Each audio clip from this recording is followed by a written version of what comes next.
अनेक लोग इस बात में भ्रांत हैं कि भूत होते हैं या नहीं होते।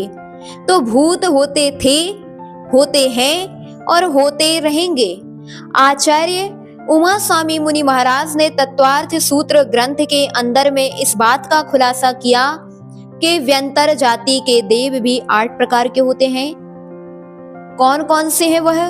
तो किन्नर, किमपुरुष, महोरग, गंधर्व, यक्ष, राक्षस, भूत, पिशाच।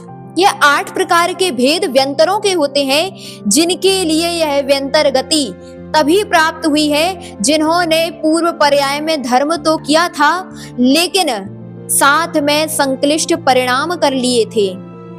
साथ में उन्होंने अपने व्रतों में दोष लगा लिया था, व्रतों में दूषण लगा लिया था। यही कारण है कि उनके लिए भवनत्र के देवों में से उस व्यंतर जाति के देवगति की प्राप्ति हुई।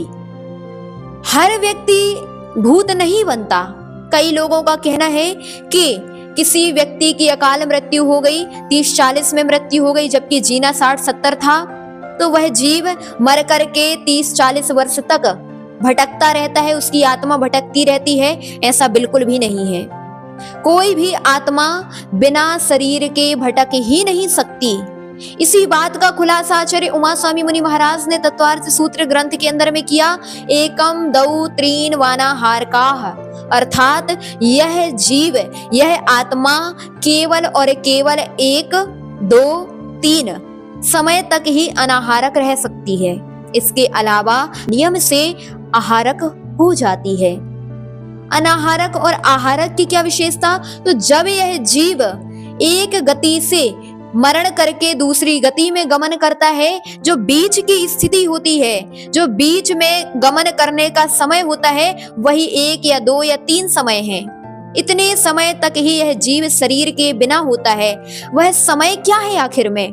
तो आचार्य महाराज ने कहा, निमिष मात्र में असंख्यात समय लग जाते हैं। अर्थात जब आप पलक झपकते हैं, इतने पलक झपकने मात्र में असंख्यात समय लग गए।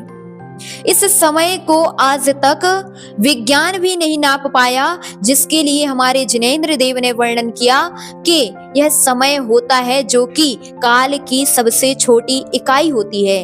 इतने समय तक मात्र ही यह जीव अनाहारक रहता है, बिना शरीर का रहता है, और 3 समय के बाद चौथे समय में नियम से यह दूसरे शरीर को ग्रहण कर लेता है। इसका तात्पर्य आत्मा कभी भी 3 समय के बाद भटकती नहीं है, नियम से दूसरे शरीर में जन्म ले लेती है, दूसरी पर्याय में जन्म ले लेती है। किसी के लिए हो सकता है कि वह व्यंतर जाति के देव, भूत, पिशाच आदि परेशान कर रहे हों, किसी प्रकार की प्रताड़ना कर रहे हो, अपने ही सगे संबंधियों को भी कर सकते हैं, आस पड़ोस के लोगों को भी कर सकते हैं, और अन्य किसी को भी, अनजान व्यक्ति को भी कर सकते हैं। किसके लिए करते हैं? तो आपने कभी उनके स्थान में जा करके आप पवित्रता की थी, उनसे बिना अनुमति के कार्य किया था, तो वह व्यंतर आपके लिए परेशान करने लगे।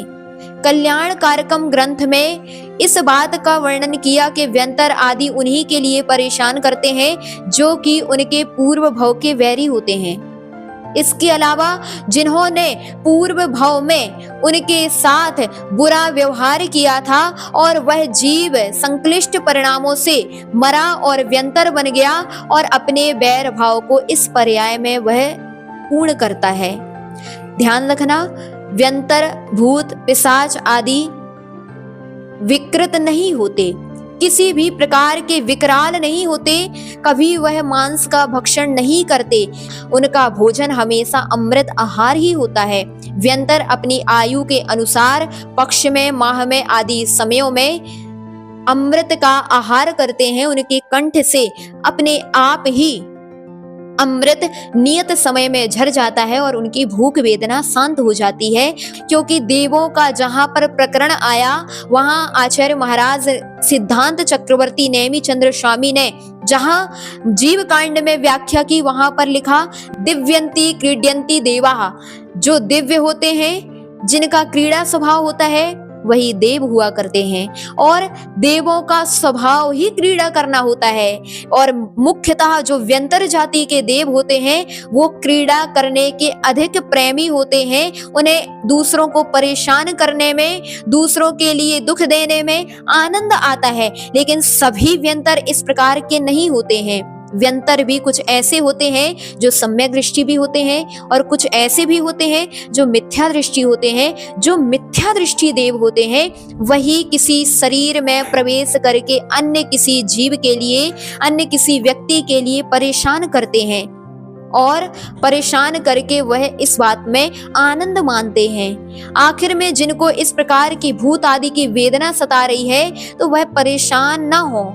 हमारे शास्त्रों में कहा गया कि सम्यक दृष्टि के लिए यद्यपि व्यंतर आदि ज्यादा परेशान नहीं कर सकता, लेकिन अगर कर रहा हो आपके लिए इस बात का ध्यान रखना है कि व्यंतर आदि के लिए आपने उनका अपमान किया होगा, किसी प्रकार उनके स्थान को गंदा किया होगा अथवा किसी और प्रकार से उनके लिए आपने क्षति पहुंचाई होगी। यही कारण है कि वह आज आपके लिए परेशान कर रहे हैं।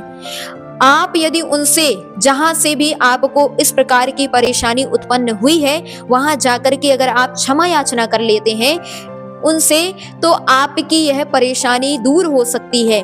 दूसरा, हमारे शास्त्रों में वर्णन है कि अगर आप भक्तांबर का 22वां काव्य स्त्रीणाम सतानि सतसो जनयन्ति पुत्रान नान्या सुतम तदुपमं जननी प्रसूता सर्वादिशो दधति भानि सहस्त्र रश्मिं प्राच्ये दिग्जनयति स्फुरदं सुजालम। इस श्लोक को अगर आप विधि पूर्वक पढ़ते हैं तो आपके घर में, आपके परिवार में अथवा आपके लिए जो भूत प्रेत आदि की बाधा सता रही है वह आपके लिए ठीक हो सकती है। और आप निरंतर इस बात का ध्यान रखें, जिनेंद्र भक्ति समस्त प्रकार की बाधाओं को दूर करने वाली है। अगर निरंतर भगवान की भक्ति में तत्पर होते हैं तो वह भूत पिशाच आदि भी आपका कुछ बिगाड़ नहीं कर सकते। तो इस बात का हमें ध्यान देना है। हमें शास्त्रों का अवर्णवाद ना करके हमें शास्त्रों पर श्रद्धान करना है कि भूत तो होते हैं लेकिन जैसा अभी तक हम समझते आए हैं वैसे भूत पिशाच आदि नहीं होते हैं। इस बात का हमें ध्यान रखना है।